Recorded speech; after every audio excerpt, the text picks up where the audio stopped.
Viernes siempre estamos aquí a las 2:30 de la tarde en Buena Vida. Este espacio que pretende darle a usted información que le genere buena vida.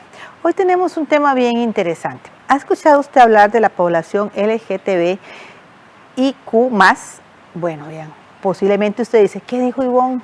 Bueno, de eso vamos a conversar el día de hoy, porque cuando uno escucha todas esas letras juntas, uno de pronto dice, ¿de qué se trata? Bueno, hoy tenemos a una experta, una promotora en salud y derechos, hablándonos precisamente de esta población. Vamos a conversar con ella más adelante, pero en la siguiente cápsula informativa le vamos a dar ya una pincelada de lo que significa LGTBIQ+. Ya vamos a la información y venimos con la entrevista. Primero, hay que partir de que como seres humanos tenemos sexualidades. Cada uno la vive de forma distinta y está compuesta por muchos elementos. El problema es que se han querido poner ciertos parámetros que son excluyentes al respecto de cómo tenemos que vivir esa sexualidad. Por ejemplo, se ha creado un sistema binario sobre orientaciones sexuales, el género y características sexuales. ¿Qué quiere decir? Por ejemplo, que solo existen hombres y mujeres, que solo tiene que existir el género femenino o masculino, que además tiene que coincidir con el sexo asignado al nacer. También se ha querido establecer que los cuerpos solo pueden tener ciertas características sexuales o que las personas solo deben ser heterosexuales. Esto quiere decir que las mujeres solo deberían sentir atracción por los hombres o los hombres por las mujeres, pero esto en realidad no es así para todas las personas, ni está mal. Y es el caso de las poblaciones que se identifican con las letras LGTBIQ y que vamos a ahondar en ello. En primer lugar, la orientación sexual que tener una profunda atracción afectiva o sexual por otros. Dentro de esas orientaciones sexuales podemos encontrar la L, que se refiere a lesbianas, que son mujeres atraídas por mujeres. También encontramos la G, que se refiere a hombres gays, que son hombres atraídos por hombres. Y también la B, que se refiere a bisexuales, que son personas que se sienten atraídas tanto por hombres como por mujeres. Por otra parte, tenemos la identidad de género, que se refiere a la percepción que tiene la persona sobre sí misma en cuanto al género. Dentro de las identidades de género se hace referencia a la T, o sea, trans. Pero trans es un término paraguas utilizado para describir diferentes variantes donde el común denominador es la no conformidad entre el género impuesto socialmente con el que yo reconozco como propio. Así encontramos que hay personas transbinarias que se identifican como hombres o mujeres, por eso el binario, o trans no binarias, es decir, que no se identifican dentro de ese binomio. En el caso de la I, ya ahí estamos hablando de características sexuales. Se presenta cuando el cuerpo varía respecto a un estándar de corporalidad binaria femenina o masculina culturalmente vigente, porque la persona posee caracteres que son considerados que son tanto del sexo masculino como femenino. La intersexualidad puede darse en cualquier elemento de ese sexo biológico, es decir, en la anatomía sexual, en los órganos, en los patronos hormonales o cromosómicos. Es importante destacar que la intersexualidad es independiente de la orientación sexual o identidad de género, como explicamos anteriormente, y que no es una enfermedad. Finalmente, la Q se refiere a queer, que es utilizado por las personas, por ejemplo, para trascender del binario femenino-masculino en cuanto al género, o porque, por ejemplo, no se sienten representadas por la forma tradicional con la que se definen las relaciones, ni siquiera, por ejemplo, las que explicamos como LGB. Es una palabra que se puede utilizar para definir la sexualidad fuera de lo que conocemos como las definiciones y estereotipos que normalmente se utilizan. Así, de nuevo, lo importante es destacar que lo LGTBIQ es parte de esa diversidad que nos compone como seres humanos en cuanto a nuestra sexualidad, que hay que respetar que las personas se identifiquen desde allí, es decir, nosotros no podemos imponer esa identificación, es si la persona lo hace, y de nuevo que hay que combatir las discriminaciones que se dan por estas características. Bueno, y el día de hoy vamos a conversar sobre discriminación a la población LGTBIQ+. Y eso lo vamos a hacer con la especialista que ya está con nosotros, Fernanda Villalobos Aguilar. Ella es promotora de salud y derechos en CIPAC. Un gusto que estés con nosotros, Fernanda. Bienvenida a Buena Vida. Hola, Ivonne. Muchísimas gracias. Bueno, de verdad es un placer volver a contar con su compañía y que nos informe y nos eduque al respecto. Me tengo que ir ahora a un corte comercial y venimos en un momentito para la conversación del día de hoy.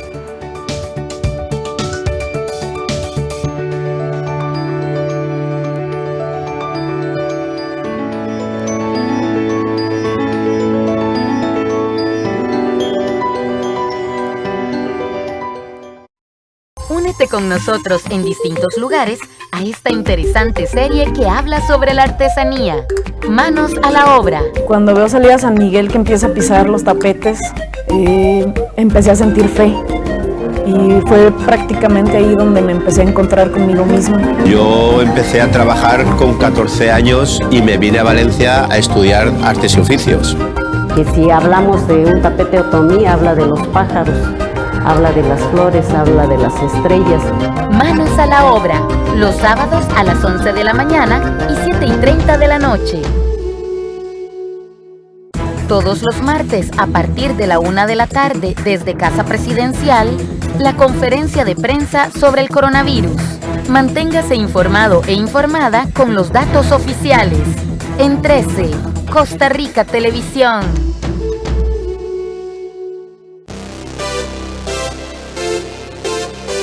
Los éxitos que marcaron la historia de la música durante los 70s, 80s y 90s. Véalos en Planeta Pop.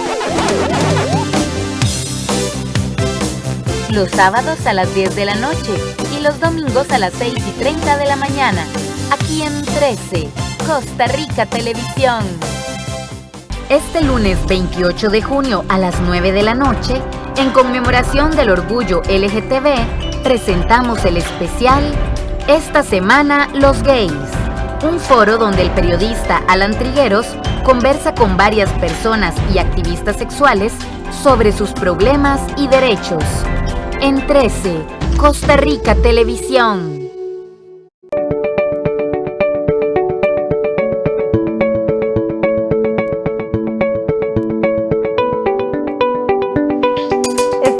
En Buena Vida y hoy vamos a conversar sobre discriminación hacia las personas LGTB y lo vamos a hacer con una especialista promotora de la salud y los derechos en el CIPAC. Bienvenida nuevamente, Fernanda. Gracias por estar acá en Buena Vida. Hola, muchísimas gracias, Ivonne. Un placer estar de regreso aquí en el programa. Qué bueno. Fernanda, ya tuvimos una definición, pero me gustaría que retomáramos por aquello de que alguien en este momento se esté conectando con nosotros en Buena Vida. ¿Quiénes conforman la población LGTB? Ok, bueno, lo primero que tenemos que entender es que cuando hablamos de poblaciones LGBT, hablamos de las personas que se sienten física y emocionalmente atraídas hacia personas de su mismo sexo. Si nos ponemos como a hablar del acrónimo específicamente, nos encontramos la L, que habla de las mujeres lesbianas, que son aquellas que se sienten física y emocionalmente atraídas hacia otras mujeres. Nos encontramos la G, que habla de los hombres gay, que se sienten física y emocionalmente atraídos hacia otro hombre. Nos encontramos la B, que nos habla de las personas bisexuales, que son aquellas que se sienten física y emocionalmente atraídas hacia hombres y mujeres. Y estas anteriores nos hablan de orientación sexual. La T nos viene a hablar de identidad de género, entendiendo identidad de género como la manera en la que yo me identifico, la manera en la que yo me siento. Y la T nos habla de las personas trans. El término trans es un término sombrilla que viene a incluir a las personas trans y a todas aquellas que no se identifican con el género binario, entendiendo género binario como hombre y mujer, ¿verdad? Hay personas que no se identifican ni como hombre ni como mujer y son completamente válidas. Al final del acrónimo normalmente encontramos la letra Q, que se refiere a la palabra queer, y con esto hacemos referencia a todas las personas que no se identifican ni con la heteronormatividad ni con el género binario.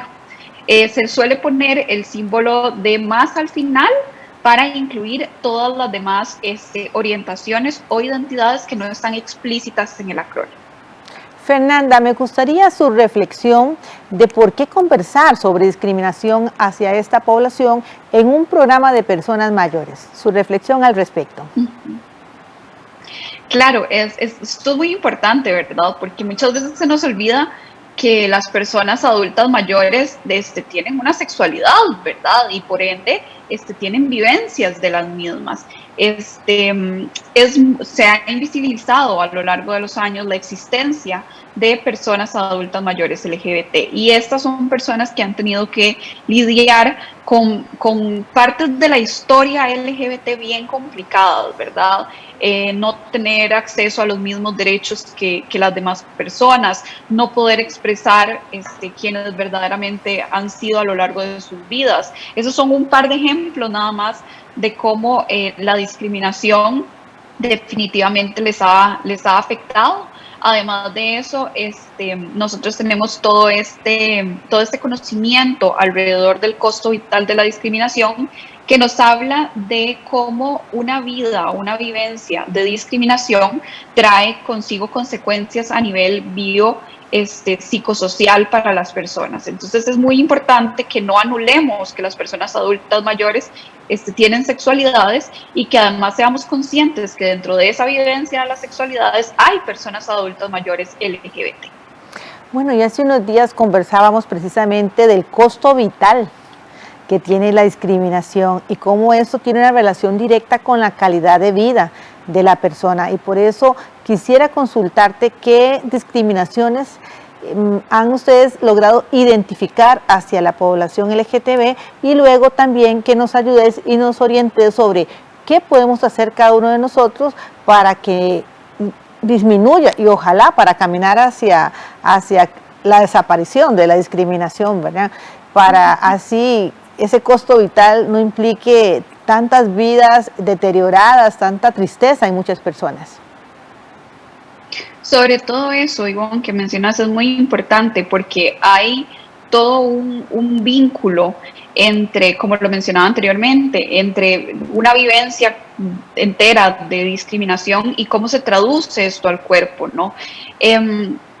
La homofobia, la homolesbofobia, transfobia está en todos los lugares, está permeando nuestra sociedad como tal. Muchas veces las personas dicen como, ay, ¿por qué seguimos hablando de esto? ¿Por qué tenemos que hablar de esto en este momento? Sí, en realidad ya todos tienen derechos, ya hasta tienen matrimonio igualitario y todo. Y la verdad es que vivimos todavía muy, muy lejos de lograr la equidad de derechos para todas las personas. Justamente hoy temprano estaba revisando que hay 5 países alrededor del mundo en los que todavía se puede penar con pena de muerte, valga la redundancia, los actos sexuales consensuados entre 2 personas del mismo sexo. O sea, en 2021 todavía eso es posible en algunos lugares alrededor del mundo. Creo que son 70, si no me equivoco, los países que todavía criminalizan de alguna manera los actos sexuales consensuados entre personas del mismo sexo. Y aunque tal vez en nuestro país no se criminaliza de esta manera, sí somos conscientes de que está la homofobia, la homolesbofobia y transfobia impregnada en todos los espacios en los que nos desenvolvemos en el día a día. Un ejemplo de eso, por ejemplo, es que no tenemos protocolos establecidos específicos, por ejemplo, en todas las instituciones para denunciar actos de acoso, digamos, o de irrespeto por orientación sexual o identidad de género, ¿verdad? Entonces yo creo que ese es un ejemplo muy claro de cómo la discriminación existe. Además hay como un ejercicio muy, muy interesante por hacer, como, a ver, si se ponen a pensar en los lugares de trabajo, ¿cuántas personas que forman parte del equipo de liderazgo son abiertamente miembros o miembros de poblaciones LGBT? Entonces es como empezar a analizar en qué tantos espacios veo representatividad de poblaciones LGBT, y si no encuentro esa representatividad, ¿por qué no está ahí? ¿Qué está pasando? ¿Por qué la gente no está llegando a esos espacios? Entonces, definitivamente yo creo que tenemos que ser muy conscientes de cuáles son las acciones que llevamos en el día a día La homofobia se presenta de maneras muy sutiles en muchas ocasiones. Hay palabras, hay frases que utilizamos en el día a día que se tienen normalizadas desde la chota que se justifica, ¿no? Desde el ser costarricense, que somos tan choteros. Entonces consideramos que las burlas y los chistes y el uso de palabras como por ejemplo playo, que es una muy normal, que se escucha en el día a día, se pueden utilizar así sin generar ningún impacto en la gente, ¿no? En la gente que nos rodea. Entonces es importante que analicemos de qué dinámicas estamos siendo parte. Si estamos formando parte de estas bromas, de estos mensajes, de estos chistes, de estas cosas, o si estamos alzando la voz y diciendo, no, mientras yo esté aquí, mientras yo esté en esta reunión, les pido que por favor no hagamos este tipo de chistes.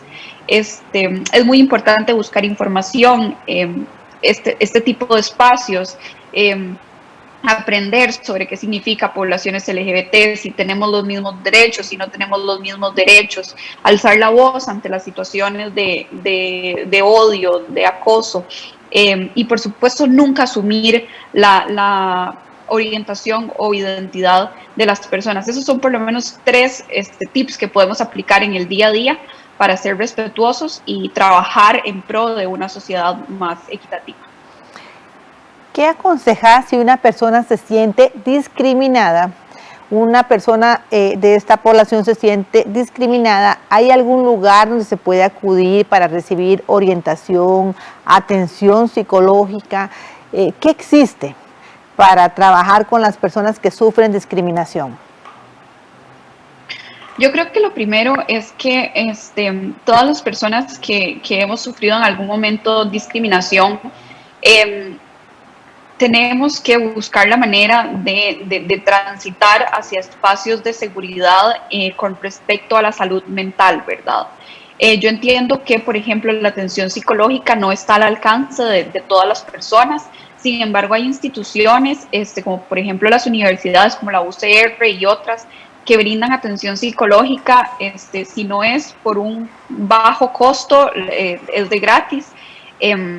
En redes sociales anda mucho transitando una imagen en donde vienen todas estas instituciones que dan atención psicológica. Entonces, yo creo que esa es la primera parte. La segunda parte es trabajar por tener una red de apoyo que nos sostenga, que nos ayude, que nos acompañe, que nos dé este acompañamiento integral que necesitamos cuando nos estamos viendo en situaciones de discriminación. Y hay todo otro componente de lucha por los derechos, ¿no? De lucha por la equidad, por generar protocolos de atención en las instituciones en las que trabajamos y en las que nos desempeñamos en el día a día, porque somos conscientes de que no todas las instituciones, como lo mencionaba, tienen una figura o un mecanismo de denuncia establecido. Si por ejemplo siento que me están discriminando por motivos de mi orientación sexual o identidad de género.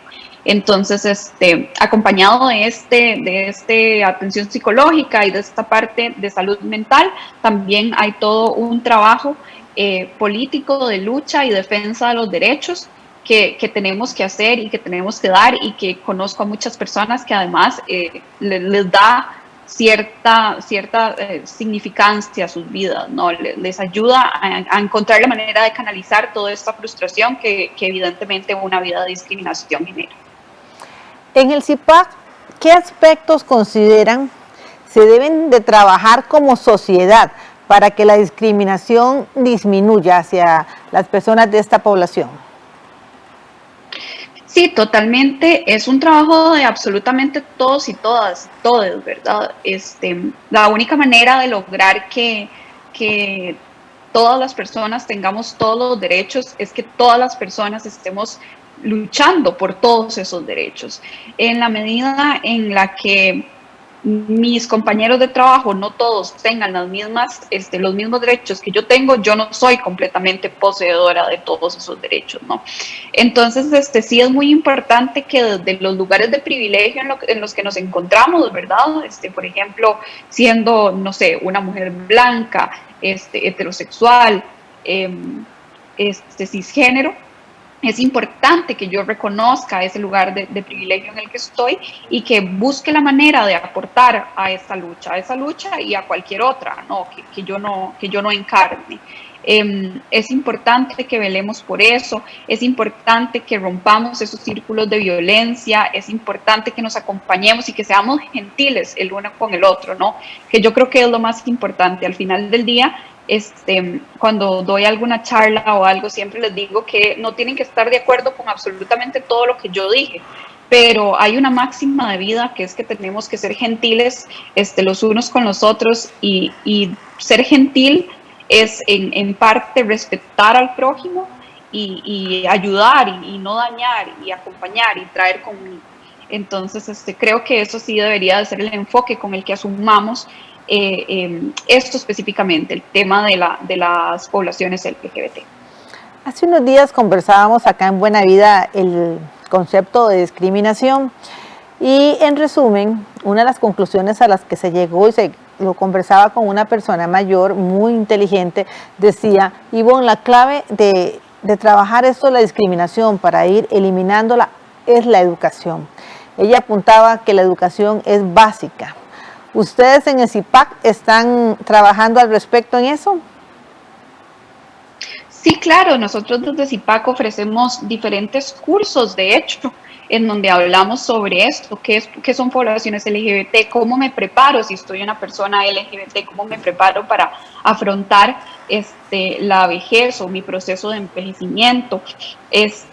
Y sobre esta línea, CIPAC tiene un catálogo de cursos que está ofreciendo regularmente, mensualmente, más que nada, y que se publican en la página de Facebook que se llama CIPAC-Derechos. Ahí pueden encontrar el catálogo de cursos y las notificaciones cada vez que abrimos un curso nuevo. Son cursos sumamente valiosos que nos dan nos permiten acercarnos a estas temáticas para cada vez volvernos más conscientes y empoderados de estos temas, y a la vez es un proceso paralelo, ¿no? Mientras más sé, menos discriminatoria voy a ser. Fernanda, muchísimas gracias por acompañarnos el día de hoy. Muchas gracias, Fernanda. Gracias a ustedes. Bueno, un placer haber conversado. Me tengo que ir a un corte comercial. Regresamos en un momentito porque todavía nos queda más información que compartirles.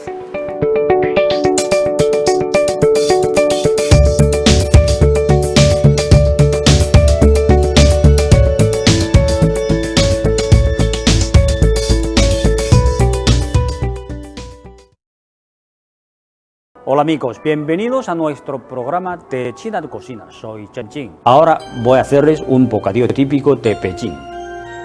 Gelatina de judía roja, también puede ser un pastel.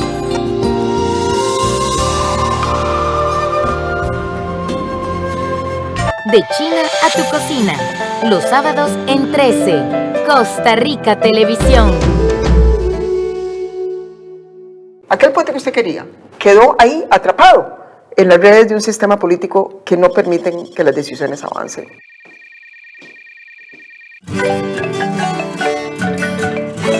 No tengo dinero ni nada que dar. Venga, cálleme usted. Venga, cálleme usted. A la primera institución que recurren es a la municipalidad, aunque el problema no sea de la municipalidad.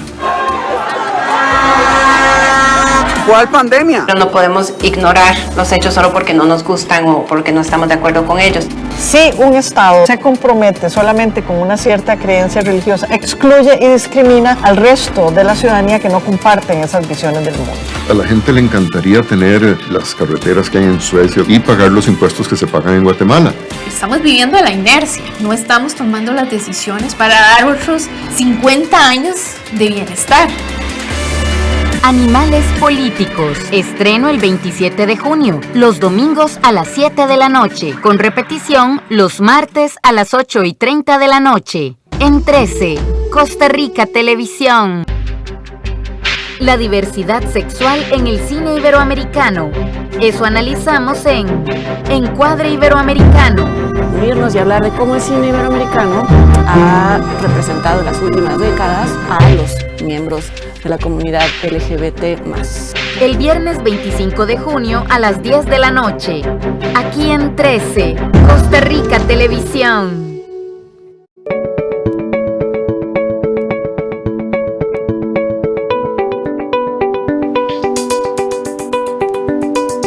Hoy hemos estado conversando sobre discriminación en las personas LGTB y sobre esto hemos preparado la siguiente información sobre legislación.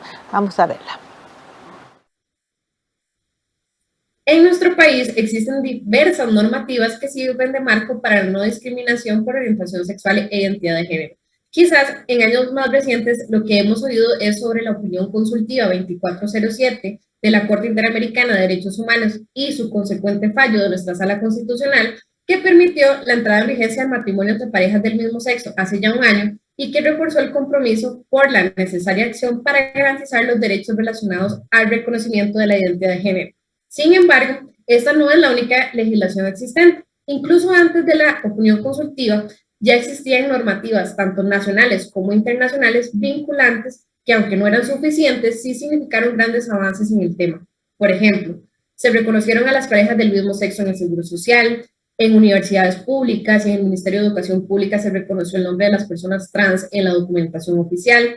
Asimismo, el Poder Ejecutivo creó una política para erradicar de sus instituciones, tanto centrales como descentralizadas, la discriminación, y que aún esta política está en proceso de que sea cumplida a cabalidad, pero bueno, sentó varios compromisos importantes al respecto. También a nivel local algunas municipalidades se han declarado como cantones libres de discriminación, lo cual también ha generado compromisos en estos espacios. Por otra parte, existen también instrumentos internacionales de derechos humanos, donde se establece que el Estado está comprometido a emprender acciones efectivas para erradicar y combatir la discriminación por orientación sexual e identidad de género, para garantizar también los derechos de poblaciones LGTB+, y dentro de ellos podemos mencionar la Carta Internacional de las Naciones Unidas, la Convención sobre la Eliminación de todas las formas de discriminación contra la mujer, la Convención Americana de Derechos Humanos, la Convención sobre la Protección de los Derechos de las Personas Adultas Mayores, entre otros.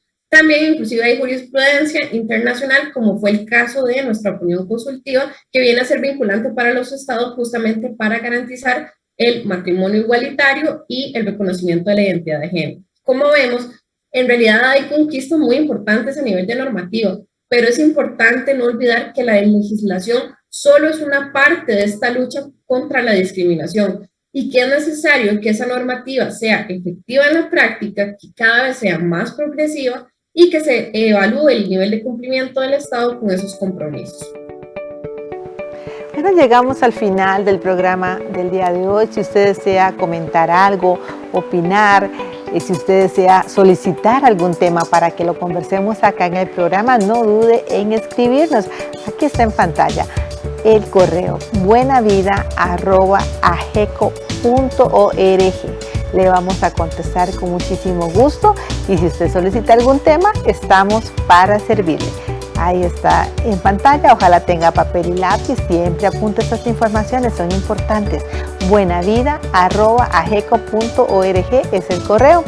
Y si desea comunicarse con la Asociación Gerontológica Costarricense, con AGECO, por ejemplo, para información de todos los cursos, de todo eso tan bonito que le conversamos a diario acá en el programa, no dude también en marcar el número de teléfono. Ahí le van a atender y también están para servirle al 25 42 45 00. Ahí está en pantalla también el número 25 42 45 00. Ojalá y llame y aproveche todas esas oportunidades. Es para que tenga una buena vida. Por hoy un hasta luego, que Dios me los acompañe y reciban un abrazo muy fuerte.